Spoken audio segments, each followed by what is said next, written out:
Salut à tous! Dans cette vidéo, je vais vous apprendre comment faire une ambiante occlusion en Mental Ray.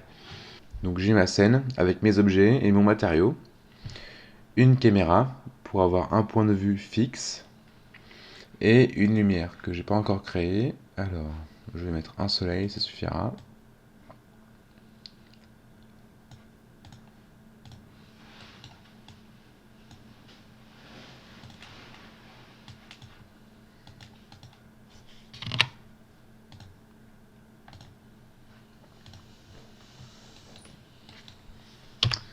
Voilà. Les réglages de ma scène, donc il faut être en Mental Ray. Voilà. Ça je vais réduire.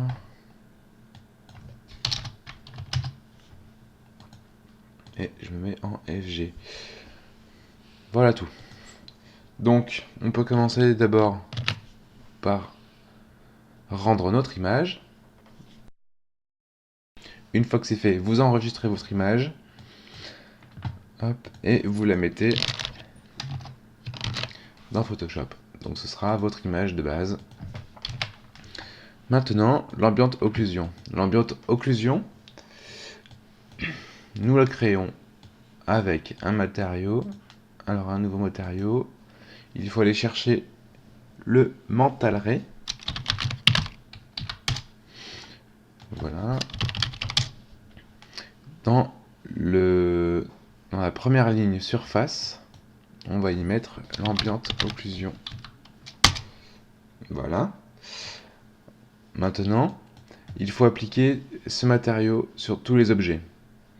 Donc, il existe un petit raccourci en quelque sorte. Dans F10, dans Processing, on a un Material Override, ce qui va en fait appliquer un matériau unique sur tous les objets de la scène. Donc, je le drag and drop en instance, voilà.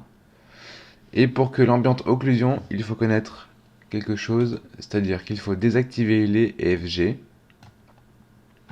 Dans l'environnement, il faut désactiver votre ciel, le contrôle d'exposition, et ensuite dans Tools, Light Lister, il faut désactiver vos lumières. Donc vous avez 4 choses à désactiver. Une fois que cela est fait, on peut relancer le rendu. Voilà. Donc vous remarquez que le grain est un peu fort. Donc c'est les samples qu'il faut régler à ce moment-là. Donc c'est en puissance de 2 que ça marche, 64, 128, 256, etc. Et on va y appliquer ensuite une max distance. On va commencer par au hasard. Donc c'est pas trop mal, c'est un peu léger, donc je vais l'augmenter. Voilà. Une fois que cela est fait, on enregistre l'image. Moi, je la copie parce que c'est plus rapide. Hop, et je la colle. Alors, l'étape suivante consiste à placer votre occlusion par-dessus votre image de base et la placer en produit ou en multiply si votre Photoshop est en anglais.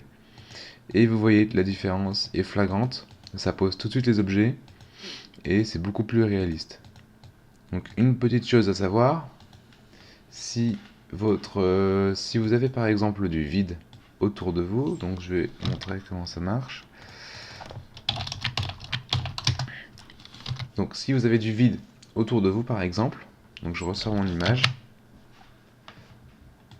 le vide sera de la couleur noire, il faut enregistrer votre image en PNG pour ne pas avoir cette couche de noir. Car le noir est considéré comme du plein. Exemple en image. À la place de mon ambiante occlusion normale, je mets la noire, je la mets en produit, et vous voyez que ça ne conserve pas du tout le vide. Il garde le noir.